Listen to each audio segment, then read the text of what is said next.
By the time he returned for duty in Afghanistan, Prince Harry had built up a reputation as a brilliant pilot, even tipped as one of the best to come through the Army's ranks.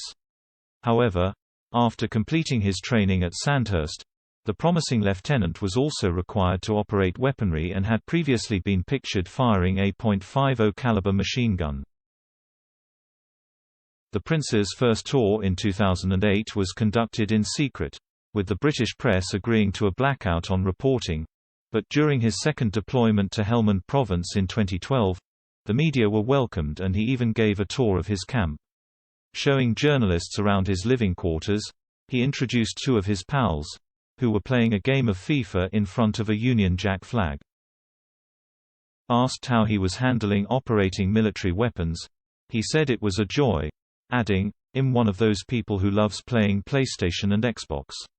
So with my thumbs I like to think I'm probably quite useful. You can ask the guys I thrash in FIFA all the time."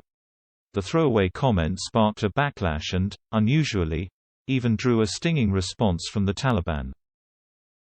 After the interviews were broadcast, Zabihullah Mujahid, the Taliban spokesman, said Harry was a coward for only speaking only after he was out of harm's way.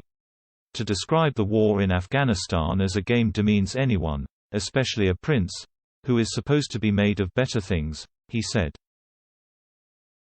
Back home, the interview was also seized upon by commentators, with Harry Mount writing in The Telegraph that while army officers may speak casually in such terms, the young soldier needed to remember that he was also third in line to the throne at the time.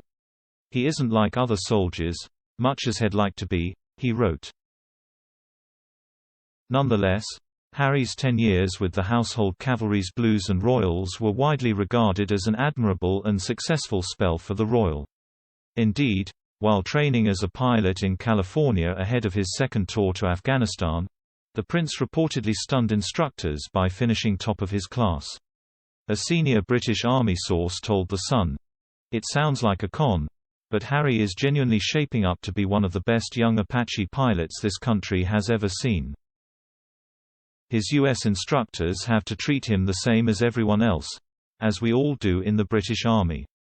But they have turned round and said, 'My God, this guy is the real deal.' There are many skills needed to be a top-drawer Apache pilot, but apparently it's Harry's flying that is particularly impressive."